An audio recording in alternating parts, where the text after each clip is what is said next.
Hello there guys, this is Christy Lewis from Dostoevsky in Space, and today I'm Christy of the extra bangs. Like, they're just being very, very extra today, so pardon this. And the no edits again, I'm just realizing that right now, if I'm going to be posting videos, most of them are going to have to be unedited, so that's okay. That's not how I like to do it, but that's what we're going to try for. So today is going to be my wrap up for September and October, because I filmed wrap ups for both, but I'm not going to have time to edit them, and I'm not going to post those unedited because I wasn't prepared to do that when I filmed them. So you would be waiting around a long time while I double check my notes and stuff. So I have all my notes here, but for real, I'm not gonna get a chance to read them because I just need to keep talking, otherwise you're gonna get bored. So yeah, so it's gonna be my wrap up.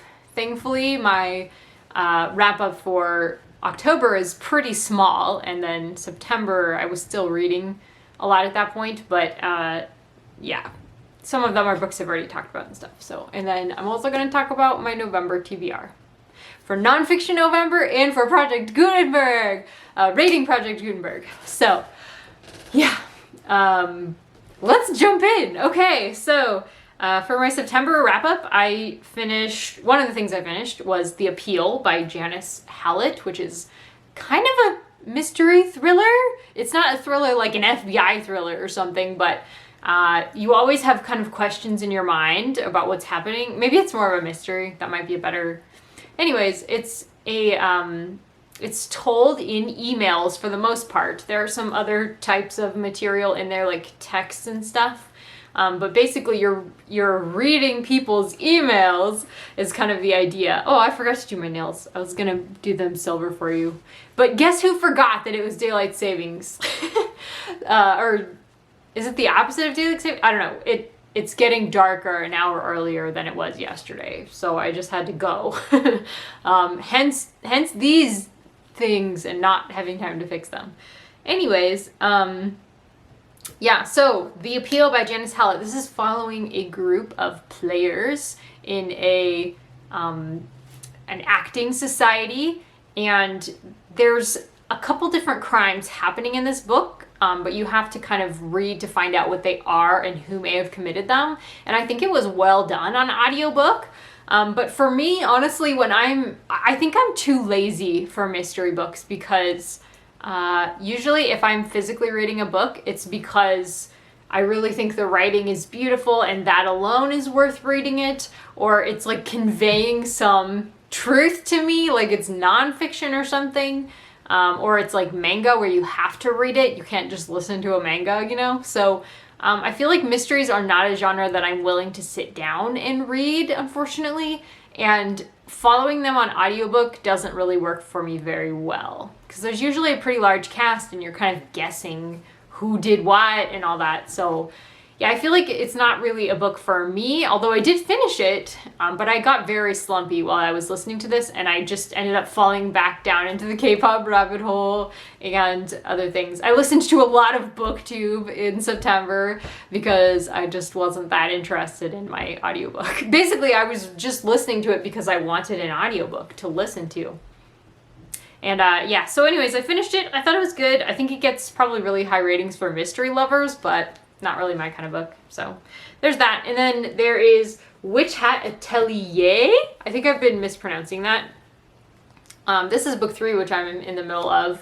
And I know a lot of people sit down and just read a whole graphic novel in one sitting, but like, I can't even do that. That's how little focus I have.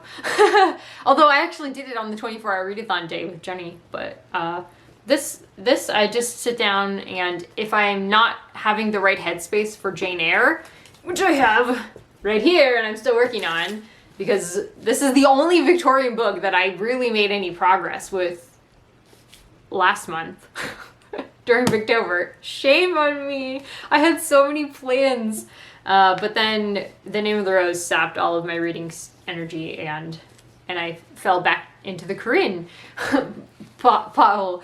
So I've been doing a lot of physical therapy, which I talked about in my last unedited video, and so I watch things for the most part when I'm doing my exercises rather than reading because it's just easier.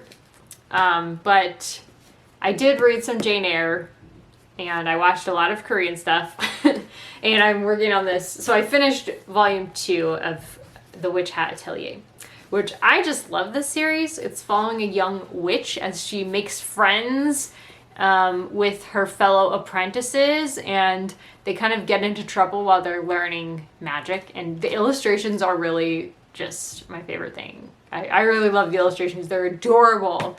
Kate told me about this one. So, and I'm loving my reread of Jane Eyre. I'm really hoping I can do a review of that for you guys when I'm done, but we'll see. And then The Wasteland by T.S. Eliot, which is a poem that's really famous and a lot of people have studied it, and there's like a bazillion references in there. But mostly I feel like it was just a poem that like an old man was just grumbling about his life, and that was really the point of the poem. And he said that, you know, the author, T.S. Eliot, actually said that at one point.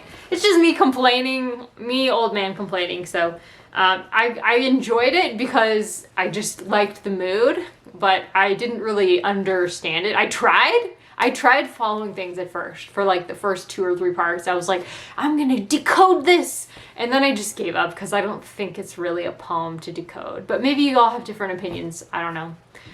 So I'll be talking about that hopefully a little more in a vlog. And then the Apothecary Diaries manga, I finished volume 2 in September. I'm loving that series so much. It's following a girl around a palace in Imperial Japan, and she used to be an apothecary owner, and now they have discovered her talent in the palace because she saved one of the concubine's children from dying of poisoning. And so now they're using her all the time in the books and, you know, giving her assignments. And it's interesting. I ended up making chocolate because I think that might have been the first book. I learned how to make my own chocolate, and now I'm addicted to that, by the way.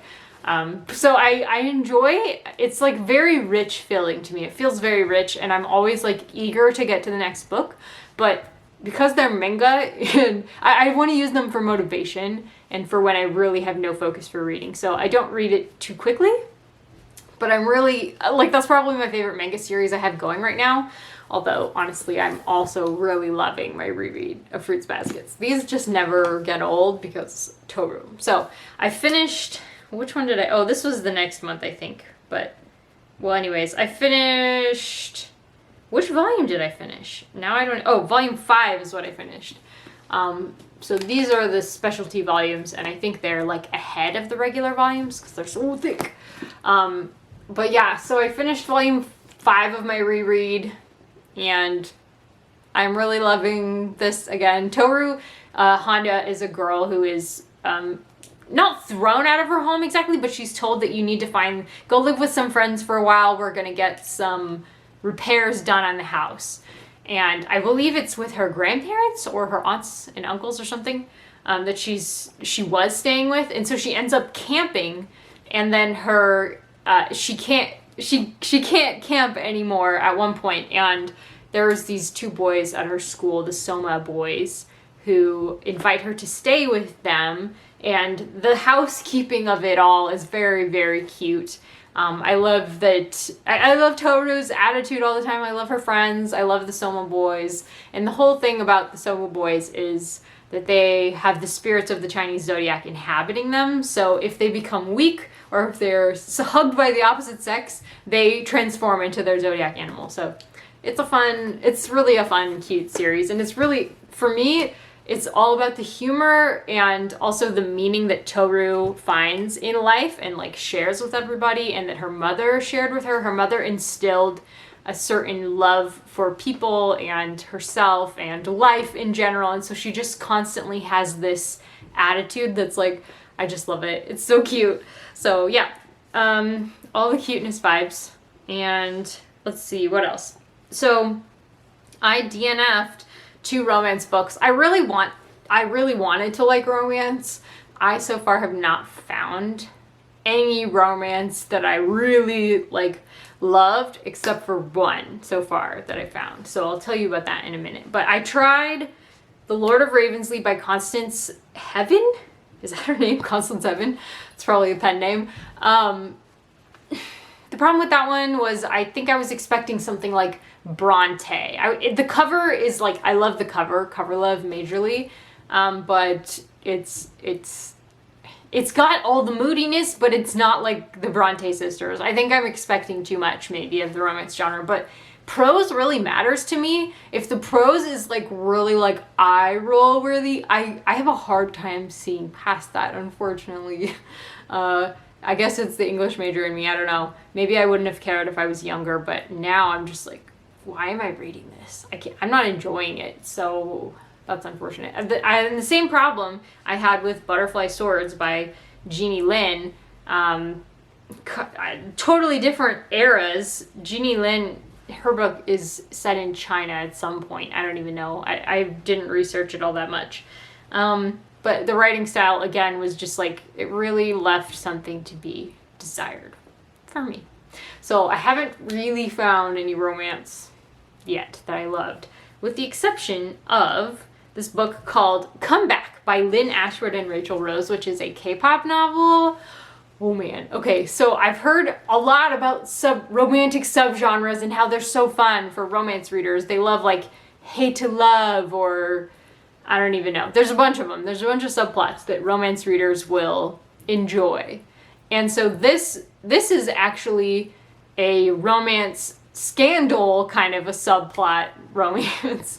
So in Korea, it might be kind of hard for international fans to understand, but Korean K-pop fans in general are some of the most devoted fans to music. Like, they really are so devoted. Anytime something comes on the market with their art that their artists are putting out, they will just buy it up. And you've seen it maybe with BTS. You may have heard of it. You know, they'll mention something or they'll wear a piece of clothing and it just like instantly sold out. So, and that's why they're big brand name ambassadors. So with Korean fans in particular, because they spend so much money on their K-pop artists, and because and because they are just supporting them so wholeheartedly, there's a certain expectation that K-pop artists will not date, at least publicly, very openly, because to the fans it feels like a betrayal, which it's something very strange for us here in the West, because generally when we see celebrities together, we love following it. We have tabloids about it. People are just so like insanely curious about it. And generally, I think the feeling is happiness for them if they're in a happy relationship. And it's just different in Korea. So it's an interesting dynamic that Koreans in particularly bring to K-pop. So this novel is kind of exploring that dynamic. It's about a K-pop artist named Emery Jung, who, I'm not sure if I'm pronouncing that properly, by the way. He is, I believe, an American Korean. So some K-pop groups do have foreign members. There are groups like NCT, who has one of their leaders is Mark. He's from Canada, so he speaks English very well. And there's another guy who's an American in NCT. So there are groups that have foreign members, and a lot of times the burden falls on them to speak in English, and translate for the others. Not the burden, that's probably the wrong word. I don't think they mind doing it. Although RM has spoken sometimes about, I don't want to feel like I'm speaking for the group. We all have our words and thoughts. But it's interesting. We're following an international member here, Emery. And there was a time in his life when he wasn't sure that his group was going to get off the ground. They were very unpopular.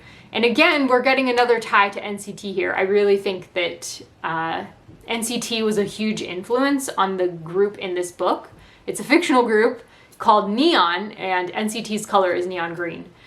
So anyways, Emery at one time really thinks that the group is not going to make it, and so he considers leaving because his parents are not supporting his career choice. Like, he had to drop out of high school and move to Korea, and they sacrifice a lot. These K-pop singers work very hard before they debut, usually for years. They have classes.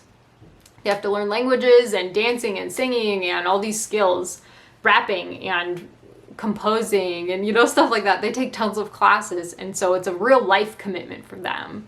And so he thinks he's going to drop out, and then he meets a fan of his group, his very small fledgling group. They have a very small fledgling fandom, and he meets one of his fans, and she just instills him with this hope.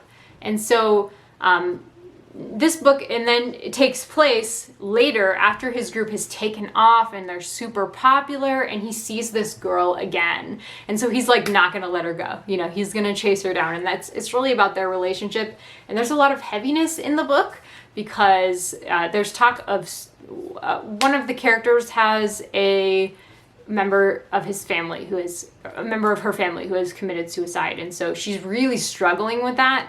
And then dealing with the communication between the members of the group can be very intense and hectic. And there's a lot of really good realistic details about being a K-pop singer that was interesting.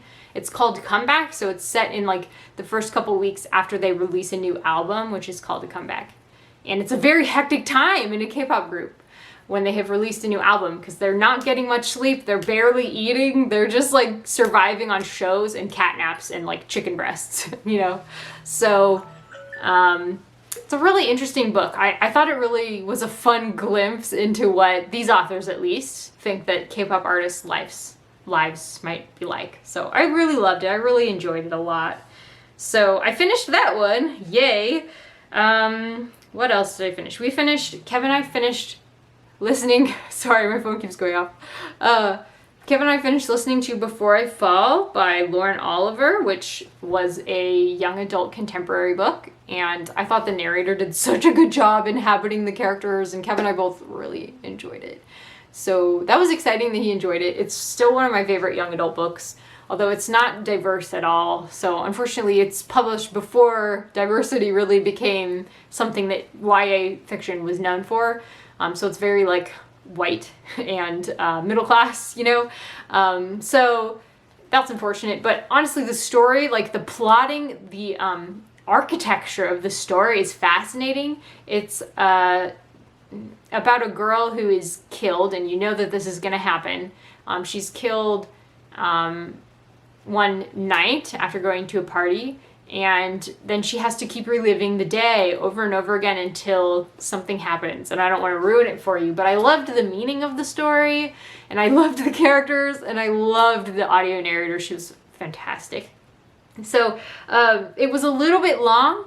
I feel like there was a couple days that we could have cut out and it would have been fine. We didn't need to see those days, but that's okay.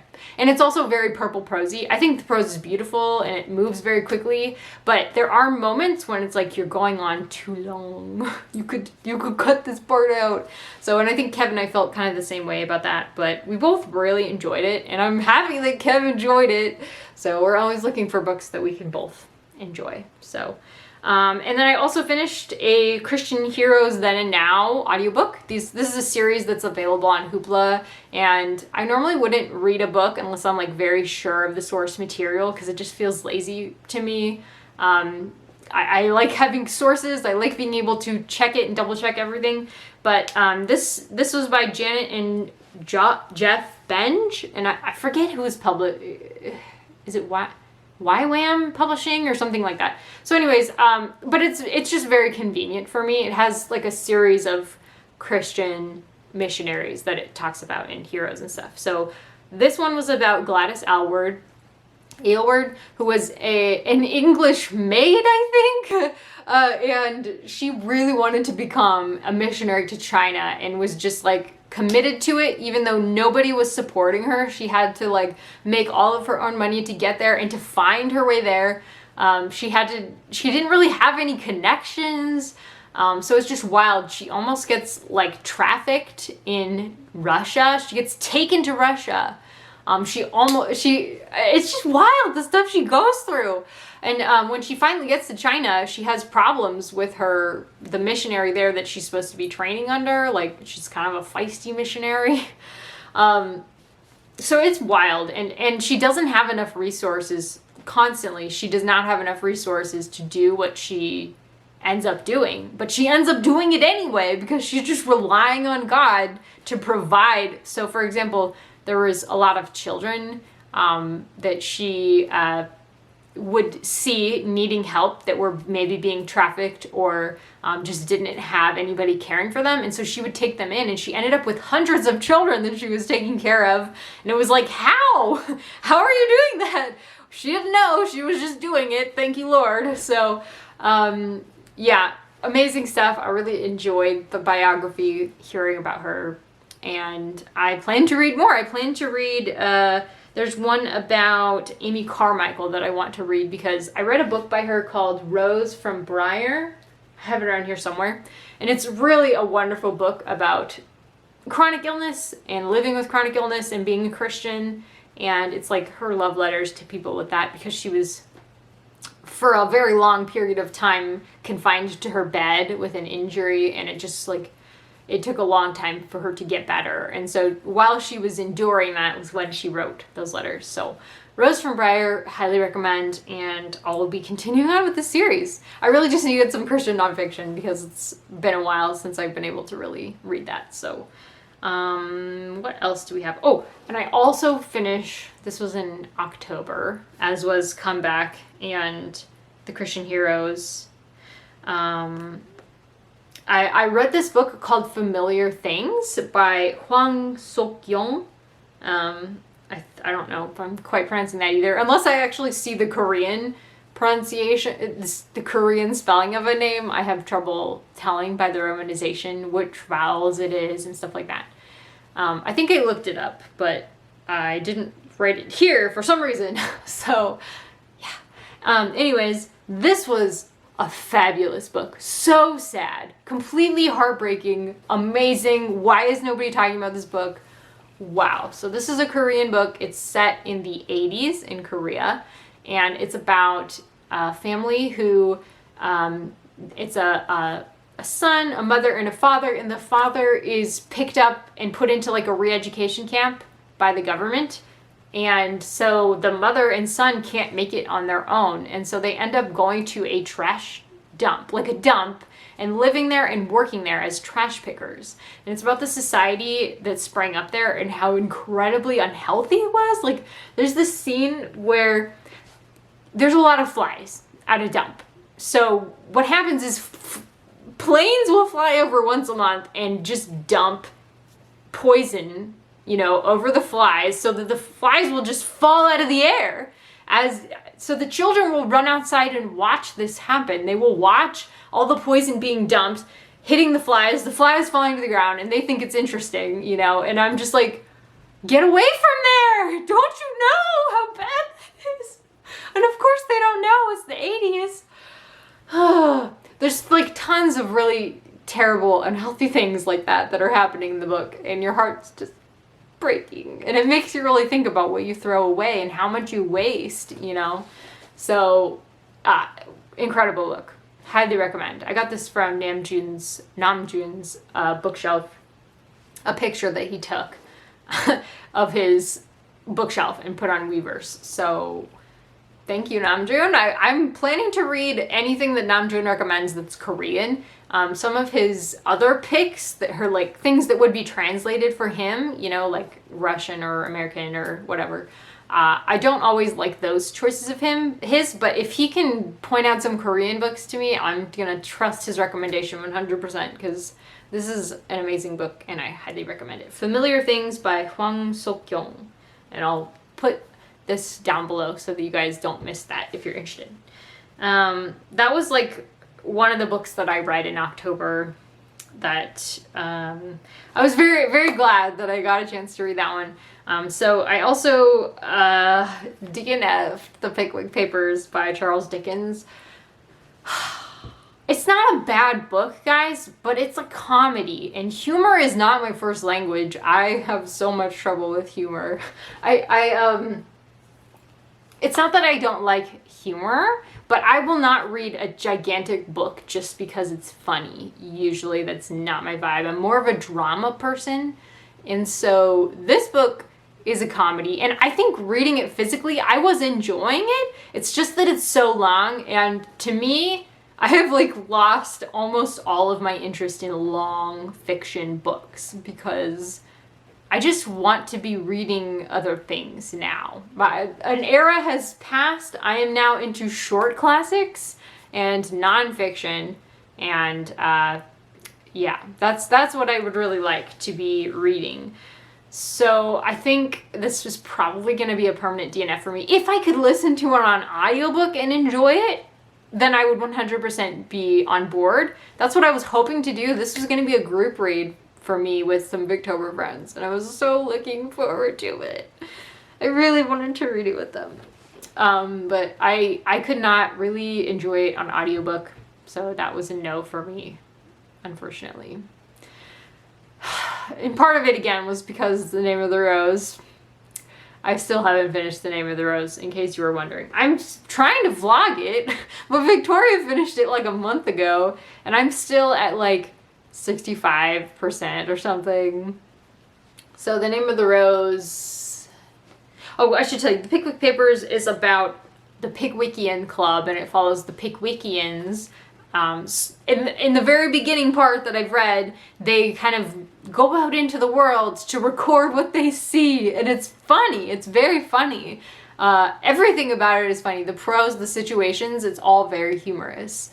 So if I could someday decide that I want to try longer classics again, I would definitely try this one for physical reading, but I'm just not there right now. So yeah, unless it's Dostoevsky, then I'm willing to give it a nice long shot, because he just never disappoints me.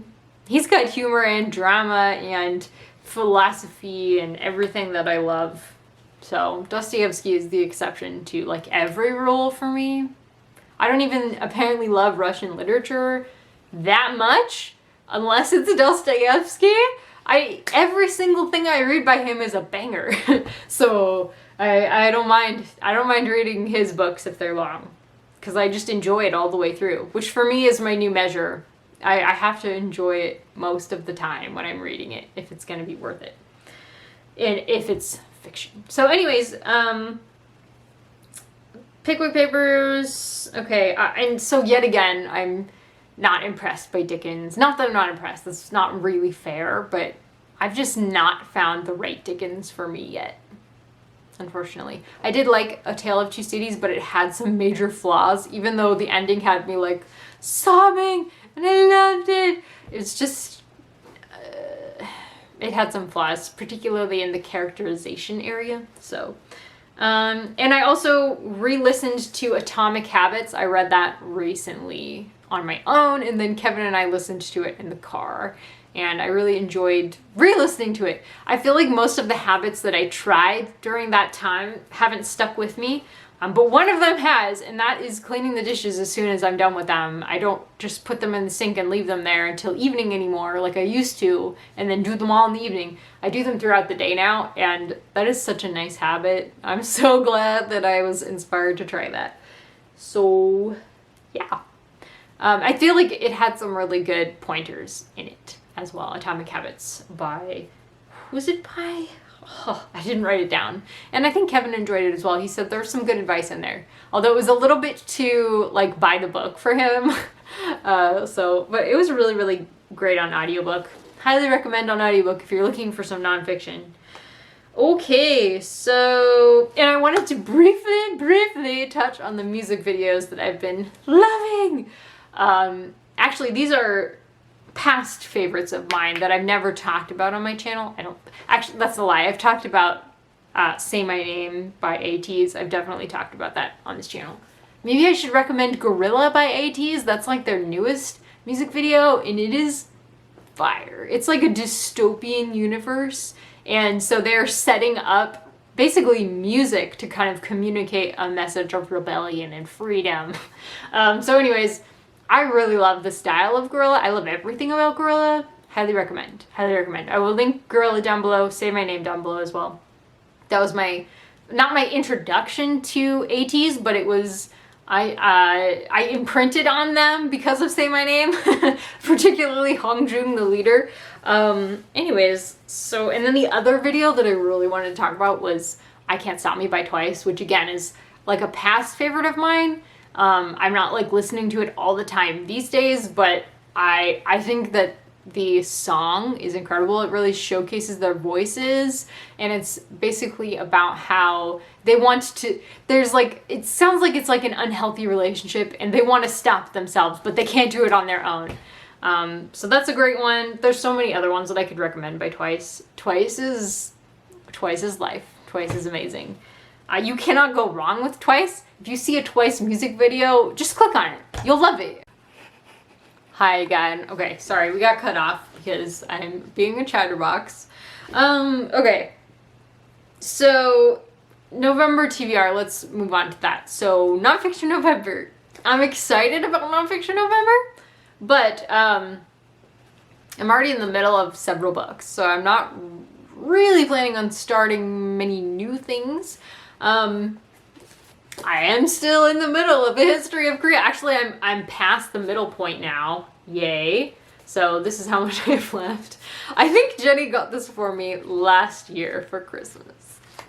That just tells you how slow I am with my nonfiction, but that's okay. I'm annotating it like everywhere. So many things. I'm summarizing the chapters. It's like a lifetime of work that I'm putting into reading this book.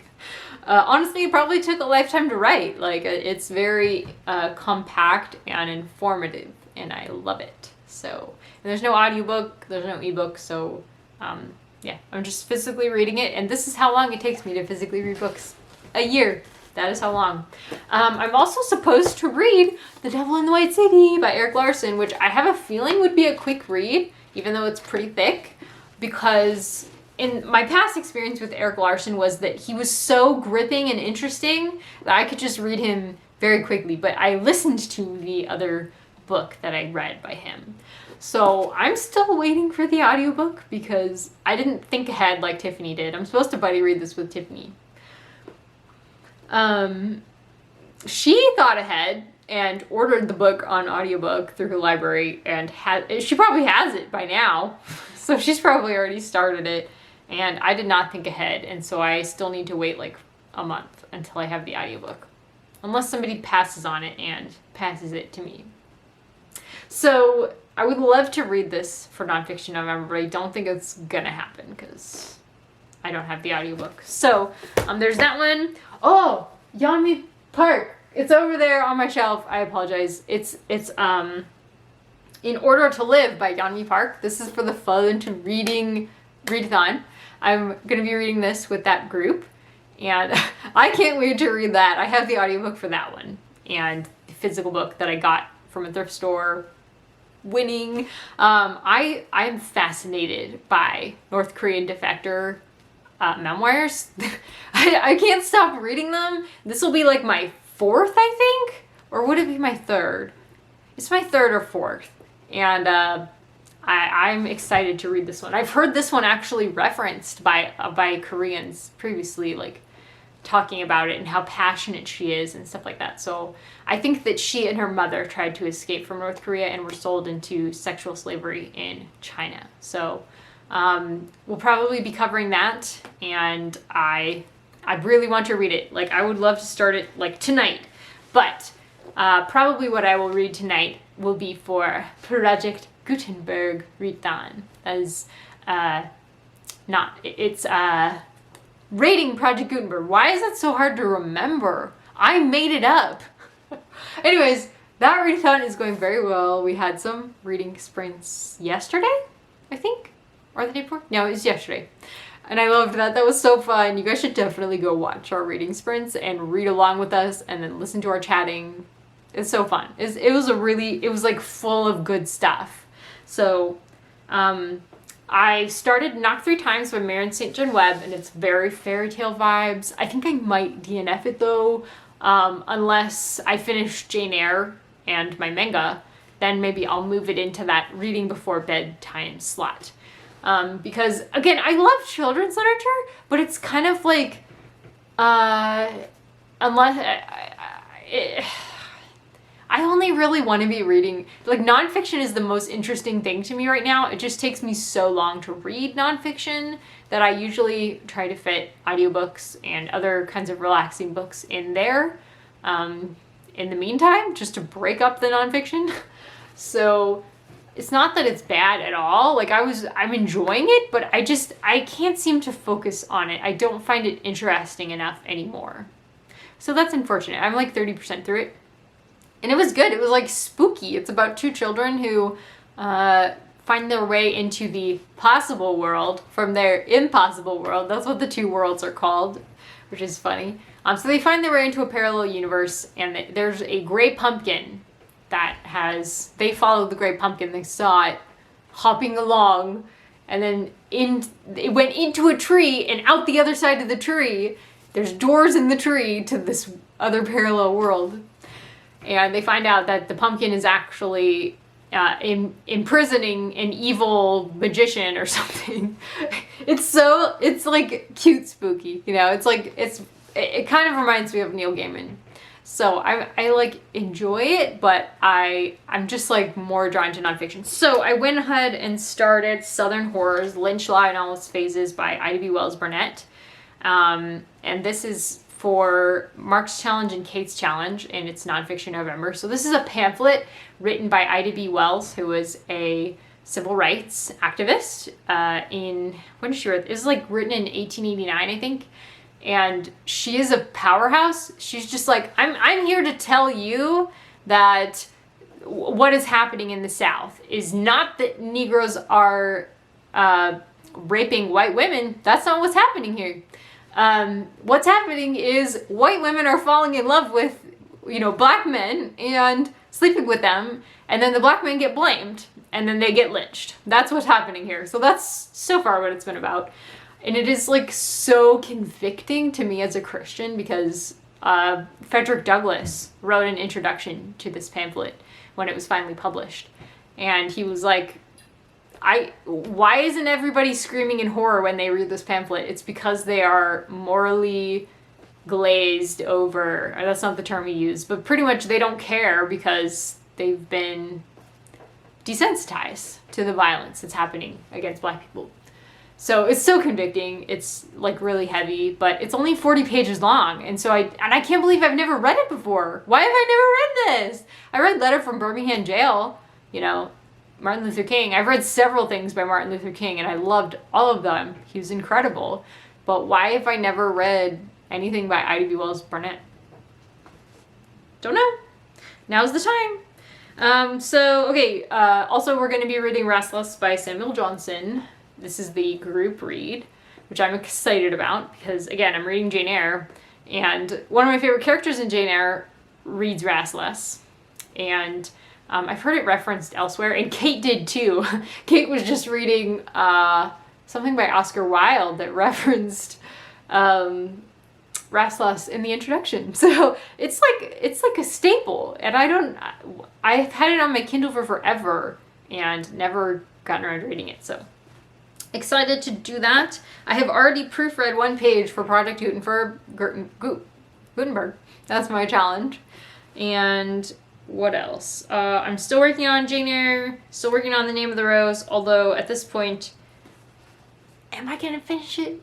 I don't know. I hope so.